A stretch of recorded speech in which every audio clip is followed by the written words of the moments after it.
Hello, everybody. My name is Ian Kirkpatrick. I'm an author, idiot, and loin streamer, and today we're going to be doing something a little more personal, a little more chill, because last weekend I actually was in Baltimore. And if you're familiar with the channel, or if you're familiar with me, or if you're not, I guess, one of my main book series, or my only book series out right now, Bodymore, is actually set in Baltimore. And so while I was only there for a few days, I did have a chance to go and look at some of the locations that are listed in the book, mainly Leakin Park and Fort Armistead. By mainly, I mean only. So I got some pictures of that. I wanted to talk about kind of the visit a little bit, but also with Bodymore Zero, the prequel to Bodymore series coming out in October, and the arc version coming out in the next couple of weeks, likely being available in the next couple of weeks. I thought now is the perfect time to let's just chat and chill.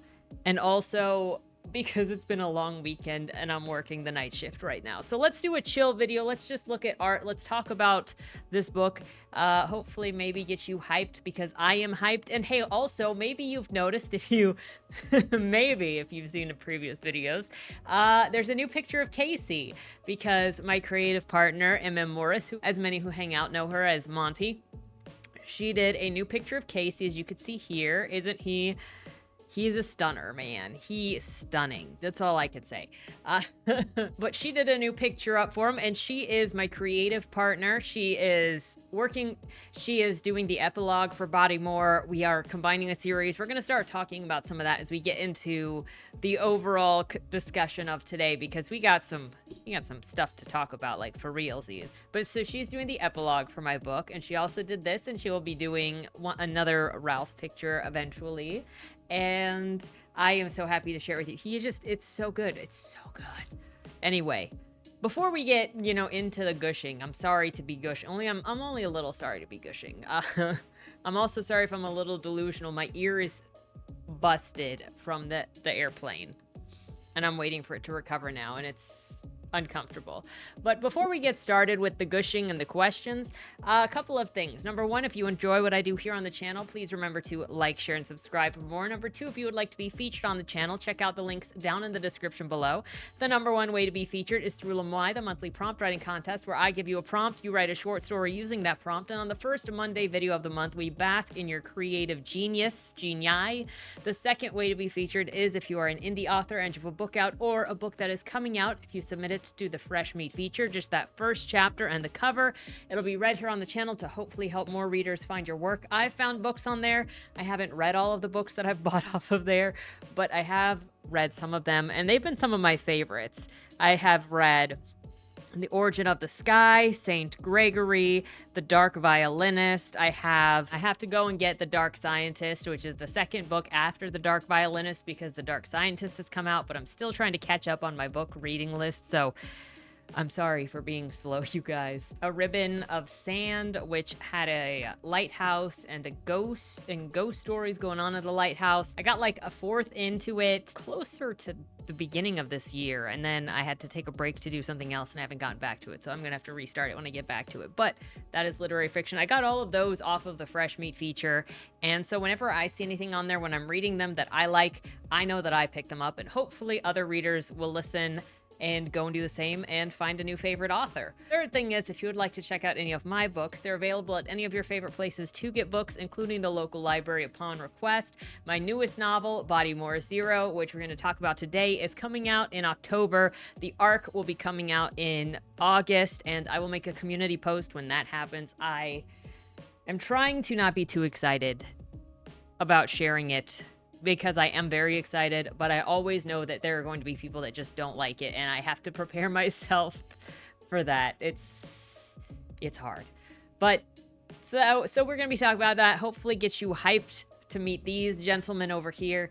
And with that said, let's jump into the topic. I got some questions, I got some art, and I've got some photographs that I took while I was in Baltimore. So we're gonna have a little bit of a lot of things today. And for all of the art today, where the artists are accepting commissions or anything like that, I will have their information linked in the description down below. And so if you would like to communicate with any of them to possibly hire them to draw your characters, you'll be able to in the description. And so with that said, you're also going to get a bit of a cover reveal. The cover is still in the works, so this isn't the full cover.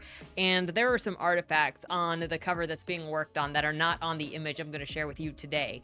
But it is looking freaking awesome. With that said, let's jump into the topic. And we're going to start with a basic introduction kind of with what this is, because this is the main character, or a rendition of the main character of the main series, Joey. And she is really what started all of this with Bodymore 1. And that came from how much content I've apparently passively consumed about Baltimore. When I then heard the phrase Catus Silvis, put it on my inspiration wall, thinking it would be a different story someday. And then I discovered, wait a second, Catus Silvis is going to relate to Leakin Park. And as soon as Catus Silvis became Leakin Park, I knew that it was going to be in Baltimore. And then all of the ideas just came together.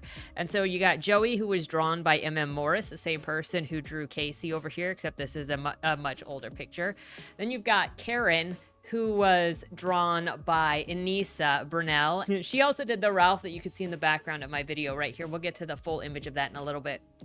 But Karen is the Grim Reaper, and he shows up in all 4 books. Ralph is going to meet him. Casey is going to meet him. Casey freaking hates him. Joey freaking hates him. But, you know, he's basically a cop for the dead. Let's be real. And he's got his trusty Volraven and Raven form on his shoulder, who is Val, which we got right here, you know, eating his favorite treat, a heart. And all of this comes into the story. Val and Karen were actually created in a completely different thing, like just independently. Probably around 2013, 2014, maybe even 2015. And Karen was actually created by my best friend and cover artist, Sam Johnson. And there was this phrase that came up that was like, the Raven comes before the Reaper, and that clicked with me. And he and I have been making characters together since like 2008. And we kind of just automatically create characters together. And so then that's how Karen and Val ended up becoming. I don't even remember what initially inspired them specifically beyond the Raven comes before the Reaper. And then I took that and I tried to write a short mythology about it, and that just sort of stuck with me, that the Raven comes before the Reaper. And then you see that continuously throughout Bodymore, where the Ravens kind of signal before the Reaper is going to come. And then I played with the folklore around the Volraven, and that turned into Val. You know, ate a valiant heart of royalty at one point, and then became basically, I describe it as kind of an angel raven creature. And that's what's actually sort of on the cover of Bodymore 0, because you kind of get to see that creature attack Casey. He's also in, the Volraven creature is also in Bodymore 3. But this is where it really all started, and I'm sorry, Monty, that you have to find out this way. I almost showed you this before I put it in the video, but I kind of wanted to surprise you. This is where it started. Freaking back at the end of 2022, when Monty and I were talking, and our characters were just hanging out. We had Tens, and we assumed that Tens was going to be hitting it off with Jag, just hanging out in freaking Baltimore because their car broke down or something, and they were just going to bro out. But it turns out that Tens is going to hang out with Casey and has so much more in common with Casey. And it's because of that marriage of ideas that these guys become bros. And this story really started to take on a different identity that combined Monty's world and my world, and sort of gave us the pipeline for where this story is going to go. I was fortunate enough to meet Monty while I was in the middle of writing Bodymore 3. I mean, I think I was in the second draft of Bodymore 3, and I was trying to figure out really what to do with it. And then her and I started talking, and it developed because we found out that our characters had to be in the same place. Ralph and Marky, who you will meet as Marcia in Bodymore 0, they couldn't be separated. So Bodymore 3 got an identity that turned into Bodymore 0 forming, and Bodymore 0 is sort of a prequel to not only Bodymore, but also to Monty's series that she is writing. There's more information on this in the back of Bodymore Zero's book in the afterwards, but that's to prep you, because though Bodymore is going to be completed at 4 books, these characters are not over, and that's actually one of the questions that we'll get to. I kind of was trying to get to this cover example, this cover. I was trying to get to this cover picture, sort of, which is a partial of the Bodymore Zero cover that Sam Johnson is doing. And this is an idea of the Raven. And so, starting out, what is my upcoming book? It is Bodymore Zero, the prequel to the Bodymore series. And it actually, instead of starring Joey and Jag, who have had their time with 1 through 3, it stars Ralph and Casey here below, and it tells the story of how Ralph, the guy in black, becomes a medium, and his mediumship is actually very important. It's very special, and it's necessary. It's actually something that helps Joey through the main story of Bodymore 1 through 3.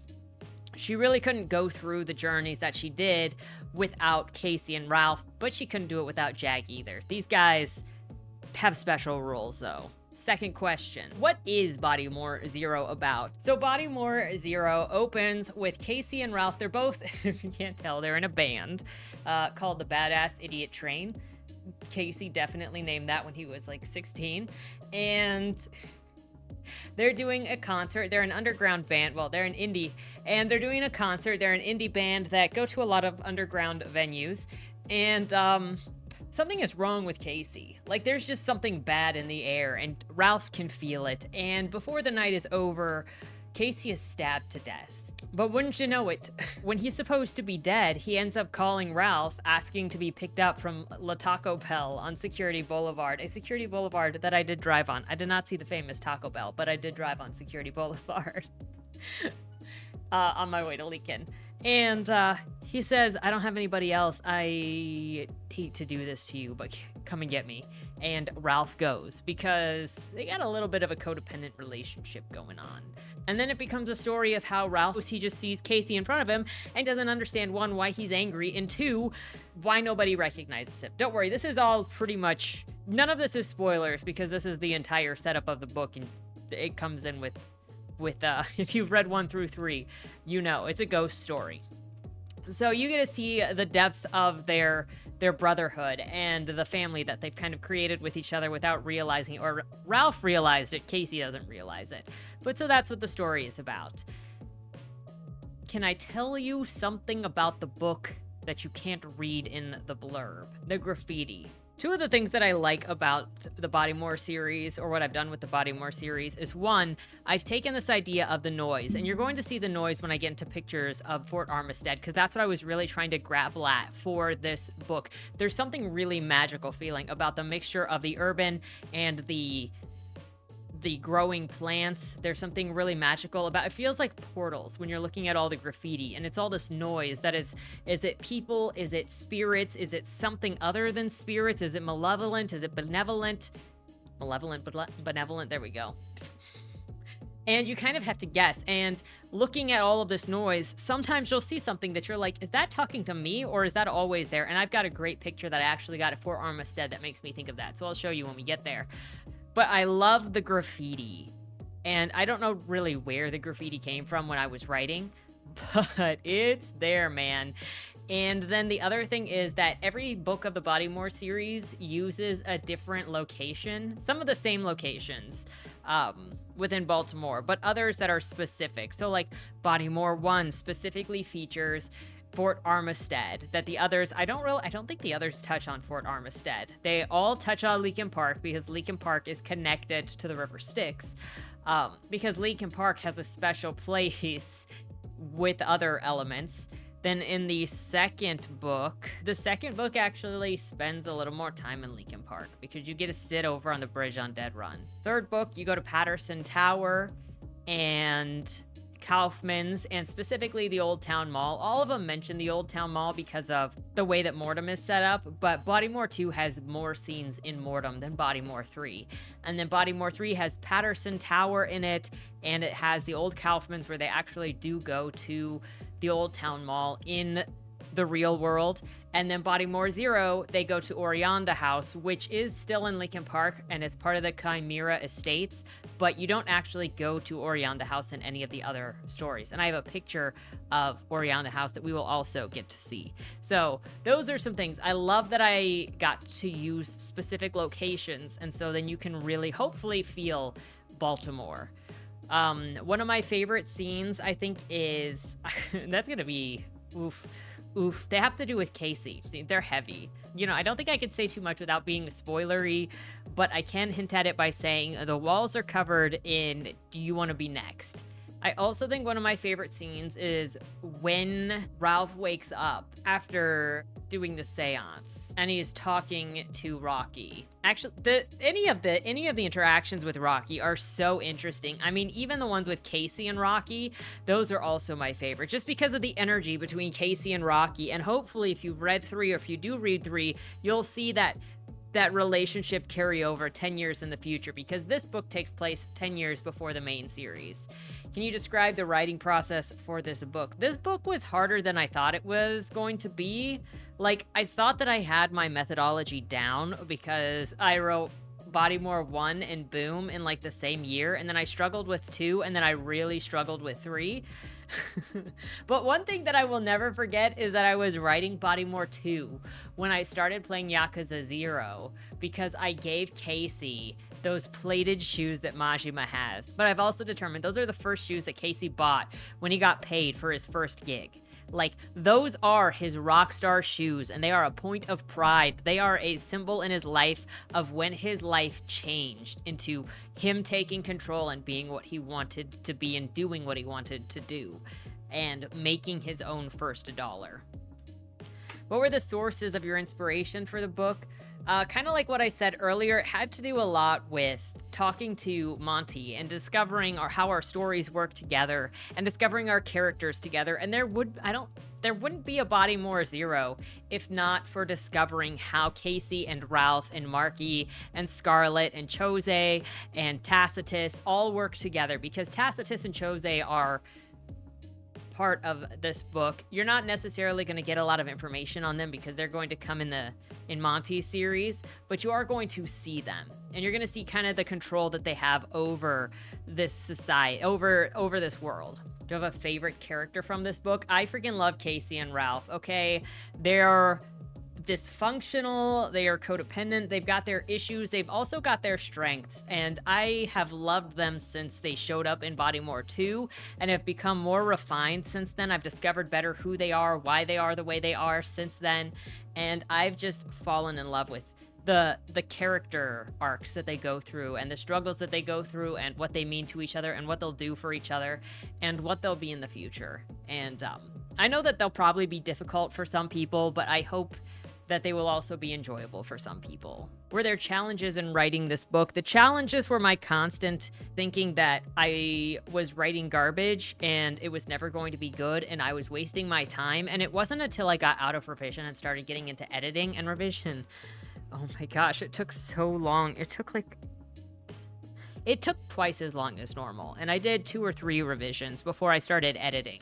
And I can't look at a story clearly when I'm revising because I'm like elbows deep in technique and in like writing a little bit at a time that I can't really appreciate the full picture. But it was once I got out of revision and was just doing editing, which was full sweeps of large sections to line edit and copy edit, that I could actually start appreciating it. But it was that like doubt that was the hardest thing, and I just had to show up and do the work and promise myself at some point it would be done and I could look at it and appreciate it like I should. Which goes into the next one of the questions on this list, which is, what in your opinion is the key to literary success? 1, curiosity. You need to be curious about how to tell a story, what type of story you're telling, the characters that you're trying to express, the story that you're trying to express. You have to be passionate and show up for the work. Like, it doesn't matter how inspired you are or how caring you are if you don't show up for the work. And personally, I know a lot of people write out of spite. I think that writing is a labor of love. For me, it is, because I don't approach a story unless I have compassion for the characters and interest for the characters, and I want to share this story of triumph and of family and of love with other people. I don't really write anything that is just dark and just negative. And I know that other people like the groveling or like the torture or like the angst, and my story has plenty of angst in it, that's for sure. But I consider it a labor of love, and I want my characters to experience hope in the end. And so I think those are your main things: curiosity and a desire to not only discover your characters, but a desire to learn and how to effectively tell the story you're trying to tell in the medium you've chosen. Dedication / discipline so that you show up for work every day. And whatever it is that drives you, though personally, I like being driven by love over spite, but that's going to be a personal preference. Again, nothing wrong if you like to be driven by spite. That's just not my oil. When and where can you get this book? This book will be coming out October 31st of this year, and at some point, the advanced reader copies will be released in August. Just got some final touches to do, but there will be an announcement when it is ready. And can readers expect to read more about this character, world, or setting? Casey and Ralph will be moving into Monty's series after this book. They'll be referenced in her first, well, not they. Ralph will be sort of referenced in her book, the first one, but her book will actually, her series will actually move into Baltimore, canonically, briefly, in book 2, where Casey and Ralph will officially where our series will officially cross the Rubicon together. Until then, you're going to have stuff in her series and stuff in my series that are crossover, but even though I'm done, the story of these boys is not over. Are you currently working on anything else? I am currently working on sort of 2 projects.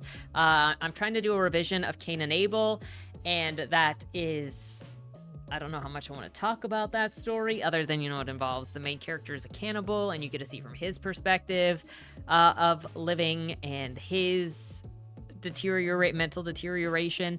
And then another one called Predisposed to Bliss, which I'm keeping under my arm until I at least get through the first draft, so I have a better idea of how it's going. I was writing on that this morning, though, and it's kind of interesting to see how Isabella's family is developing, because they look like they got it together, and they kind of a little weird. That's all that I can really say. They kind of a little yikes.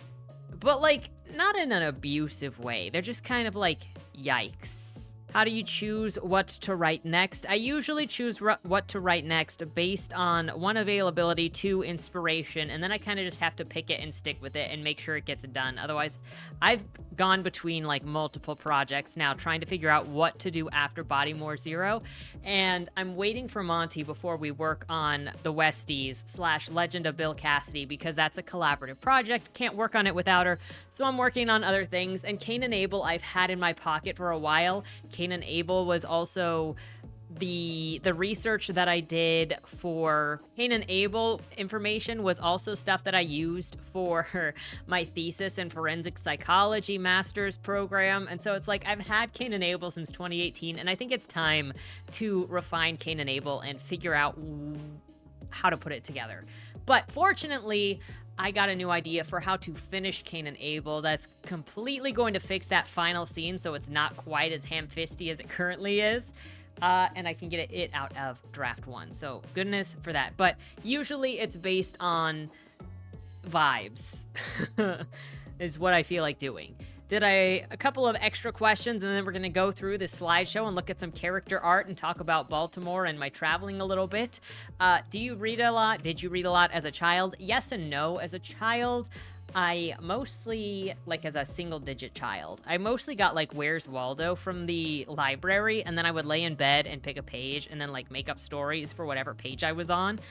And I would play with a lot of Barbies or Polly's or all of the McDonald's toys, would just make up stories nonstop, would play pretend outside, would play pretend in the pool. I was just constantly making up stories more than anything. I remember reading Pony Pals, but I could not tell you anything about that book. Those were all But otherwise, I read a lot of forums. I did a lot of forum role plays, so that was a lot of reading there. And then I read manga as a teenager. It was mostly those. I didn't do a lot of novel reading until actually my graduate program in creative writing. And then I started reading novels. And then I've actually really come to love the storytelling form of novels specifically. What's the last book that you read? It was Avalon Timefall, which is the book review that I did on Thursday. And I am currently, as I record this, finishing the Anne Frank graphic novel because that is on the banned books list, or has been brought up a couple of times as a banned book. And I was like, okay, let's get to the bottom of what's in this book. So expect a book review of Anne Frank's graphic novel. I've been reading We Need to Talk About Kevin by Lionel Shriver, and I'm so looking forward to sharing that book. The conversation about it's going to be insane. I keep pushing it off because it's going to be a long video. There's so much to talk about. There are so many great passages in it that with the wedding this last weekend, I could not find the time to do a recording of that. So I was just like, I'm going to read some other things that hopefully I can finish sooner. I thought that Avalon was going to be a shorter book review. It's at least it's half the length of freaking We Need to Talk About Kevin, but it's still long. I'm also reading Transforming Trauma, A Guide to Understanding and Treating Adult Survivors of Child Sexual Abuse by Anna Salter, and that was actually recommended by a viewer of the channel, and I have very much been enjoying the information in that book. So thank you so much for recommending it. I also have The Gift of Fear on my reading immediate list, but you know how that immediate reading list freaking goes. It takes me forever to get around to it. So let me know what you guys are reading right now. How is that going? Let's get into this. So this was the first really crappy drawing that I did for Vibes for Tacitus, whom you will meet. You see him in Bodymore 3, but he gets more chances in Bodymore 0. And Monty actually drew him in the most amazing picture. This would be Tacitus. And just so you know, in case you want to hire Monty, she did Casey and Ralph down below. And her information is also down in the description box if you would like to talk to her about what it might cost to get a beautiful illustration. But this dude is in Bodymore 0. So this was one of the first images that I actually got for Ralph and Casey, and it is by Inessa Burnell. Her information is also listed down below, and she has only gotten more and more amazing. I mean, she was already amazing at capturing character when I hired her initially, but she has just gotten more and more amazing. And what you're going to see here is kind of a development of Ralph's appearance, because over time, this was done when I was writing Bodymore 2. Because I already knew that I loved these guys, and I didn't know what I was going to do with them, but this was the first actual drawing of them. I did not save the pictures that I gave her for reference for these characters, but this is where it all started. And I gave her the idea of the bar. I described her the idea of the bar. I've described her what their partnership was. At that time, I wasn't entirely sure of their relationship, but I knew that they were close. And I knew that I knew that they were both in a band, that Ralph was the drummer, Casey was the singer and the guitarist and the lyricist. Ralph did a lot of the actual music, though Casey writes the music with some of the music with his guitar. And they obviously, use some occult in their band gear. And then Ralph's got his tats as relates to his being a medium, and then his heart on a necklace.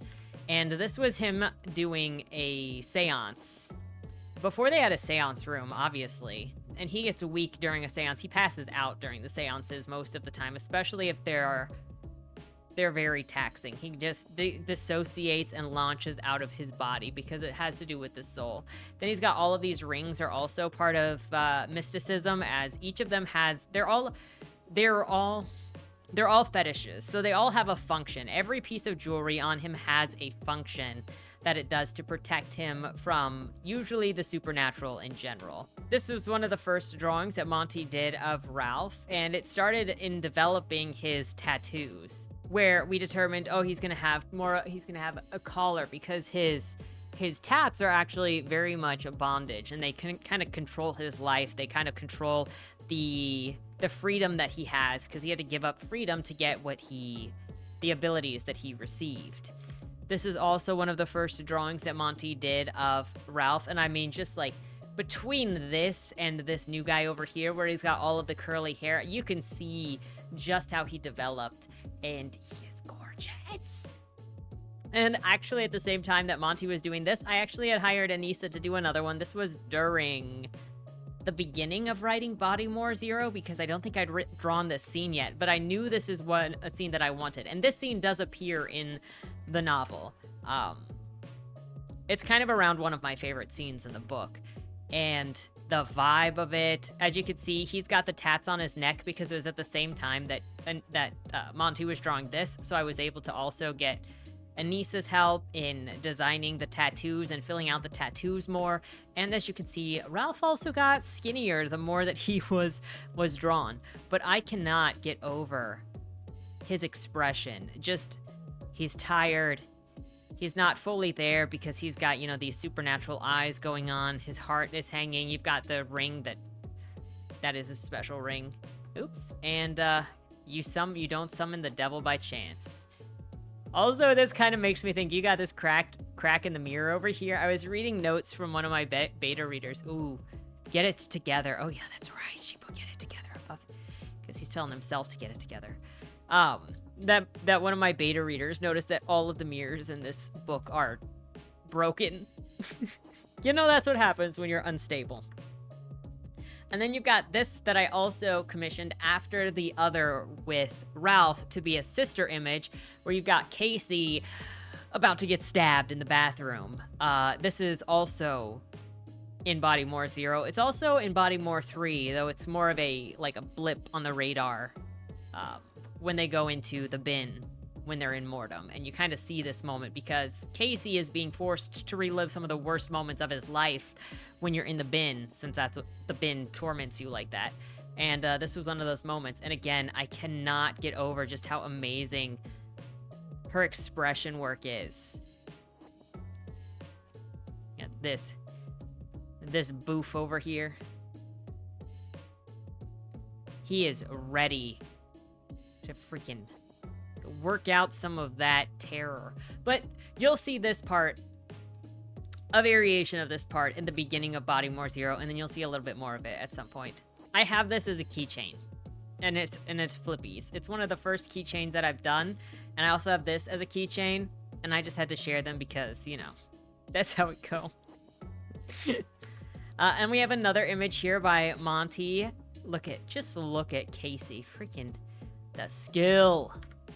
The upgrade. So this is the most recent version of Ralph, and I cannot say how much I love him with his curly hair. He's got his feather earring, his necklace, and we also have another picture. The necklace that is Casey's heart.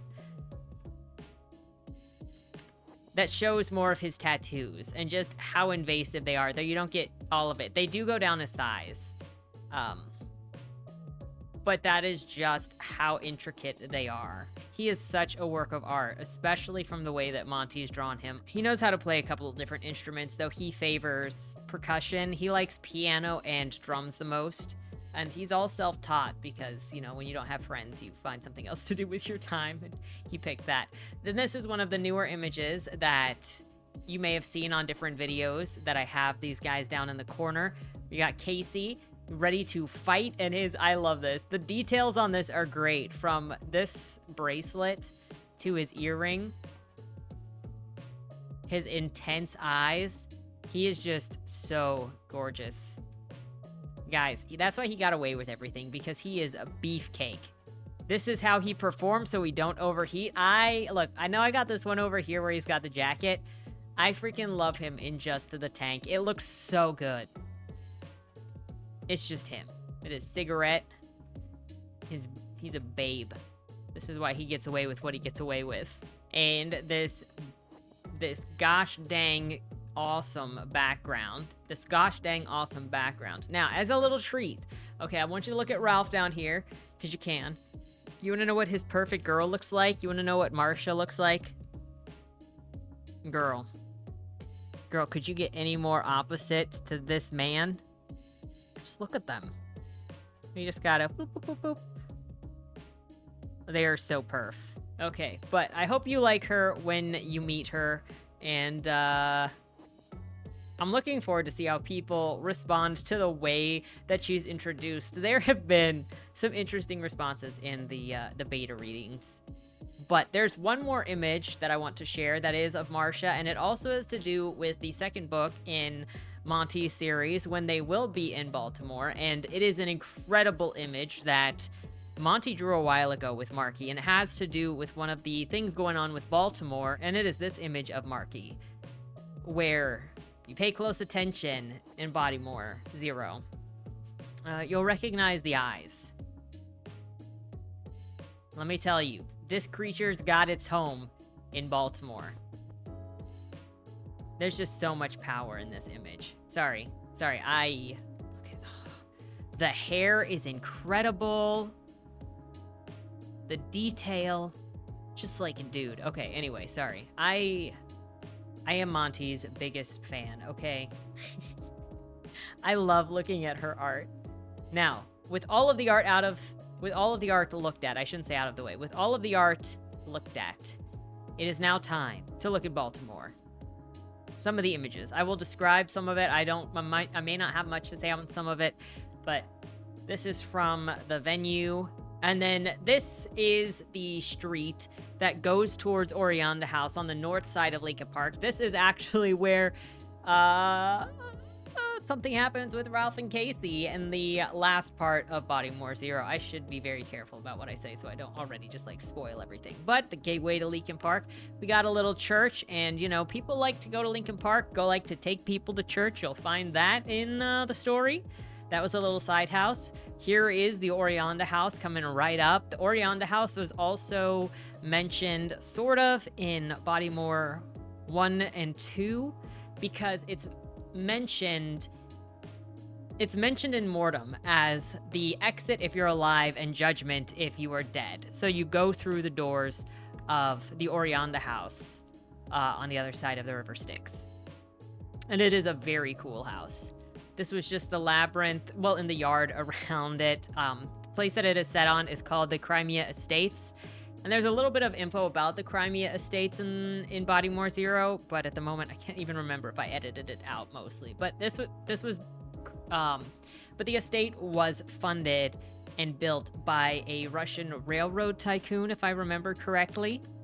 And then this was getting to the south side because you've got two entrances. You've got the north side of Lincoln and the south side of Lincoln. And the south side of Lincoln is where Waylon's car was. It's where Joey went. We're going to go to the area where Joey almost killed herself in book 2.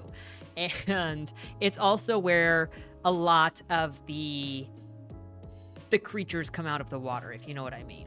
But this is also the street where Joey went when she went looking for Wayland in the first book. This is Dead Run, or part of Dead Run. It's a longer creek, so if you've read the book, you know what happens in Dead Run. It's just whoosh. That was just an odd men's room with a board over it. It looked a little sussy, okay? Also, the day that I was there, I was getting back to the parking lot, and there was like a group that was meeting to do foraging. I got in my car and they came over and were like, "Hey, are you here for the foraging group?" And this is an old water mill, which I didn't even really know was there. I just saw it as I was walking to the bridge. Here's more Dead Run. And this is the bridge that Joey threw herself on and almost killed herself on with her glass. This was just a random house, but the buildings in that part of Baltimore were beautiful. And there's Chesapeake Bay, and this is the entrance to Fort Armistead. So Fort Armistead is super featured in book 1 and book 2. Actually, Fort Armistead is in book 2 because Joey takes Jag there. And makes some decisions. When I was here, I was on the Discord and I was posting pictures as I was going. And I was like, "Psst, psst, hey Jag, just follow me into the cave." Look, I was not going to go in there, okay? There was one that I got close enough to so I could get some pictures of the inside a little bit, and there were so many loud flies. There was also a couple of people just sort of walking around the area. One wasn't At least two of them were old guys, and it looked like one was getting his steps in because he told me he was getting his steps in. But he was like, you should go in that vestibule down there. I'll show you which vestibule because I have a picture of it. I did not go inside. I thought about it. He was like, there's cool art in the back where the homeless people usually hang out. And I was like, maybe. Should I go in, you guys? I really thought about it, but I did not. I did not go in. There was one of these that I went close to, and there was really loud flies and then, the other thing the guy said was, over there's a truck. Don't go too close to this other thing over there unless you like bugs in your hair. Over there are ground wasps, and wear different shoes next time because there is so much glass and so many needles all over the ground. I knew that already. But so this is the vibe that I was going for with the graffiti throughout Baltimore, throughout Bodymore, where it feels like noise, and sometimes you might see something that is saying something, and sometimes you don't. And so if you're reading the book, you can kind of, hopefully, start picking at or start analyzing if the content is actually talking to the perspective character, or if it's just noise, because there is a lot of noise in there because the place is just noisy. And that's really what I wanted to get in how much graffiti I put in Bodymore. But you really feel it here. Got some more greenery. The Fort Armistead was fairly large, as you can see.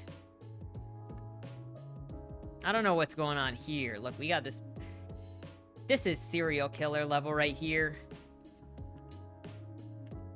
Now, this right here is like ideal image of what I like of the idea behind the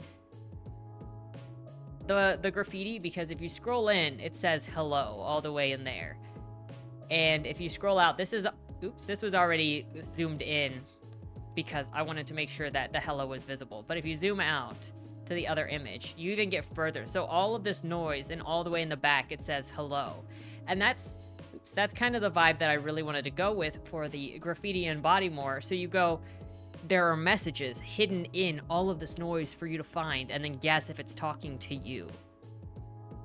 Does that say, do you remember? Maybe. Maybe not.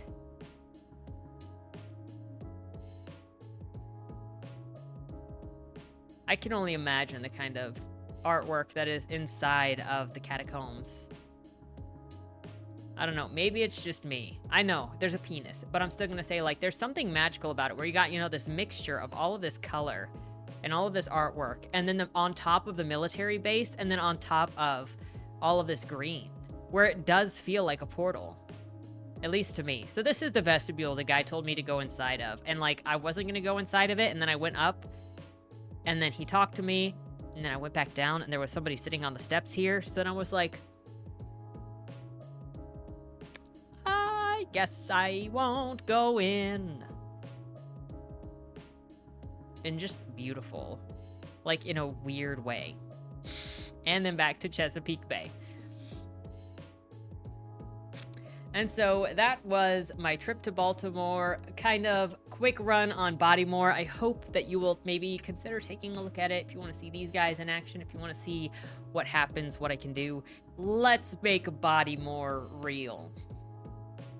Anyway, thank you for listening to me ramble. I hope you enjoyed it. I hope you're looking forward to the story. And thank you to everybody who has helped me with the story, be it beta readers or moral support or, my cover art, my beautiful cover artists, my beautiful cover, my beautiful best friends, Monty for helping with inspiration, and Sam for letting me use Karen to build the lore of my story, and really just all of my creative partners especially. I could not be writing without you, and my story wouldn't be as good without you. Never underestimate the power of creative partners. I'm so excited to collaborate with both Sam and Monty in different ways and different things, and hope to bring you more stories in the future. Hope you enjoy Bodymore as much as I do every time I look at these gentlemen. With that said, look, I'm only simping a little, and I'm allowed to. They're mine. If I don't advocate for them, who will? With that said, have a good weekend, and don't die. Was that Wayland Cross in the trunk? Do you know, or is that something that's still being figured out? The person in the trunk was not Wayland Cross. Is he in trouble? We don't know who did it, but as the owner of the car, the longer he's missing, the worse it looks for him. Cross isn't a killer. For the last couple of years, the average number of murders in Baltimore has been over 300, and it's been going up. Mind you, that's only whatever the badges count as official murder, and believe me, there are people that don't count when they die. Wayland? If you're down here, tell me.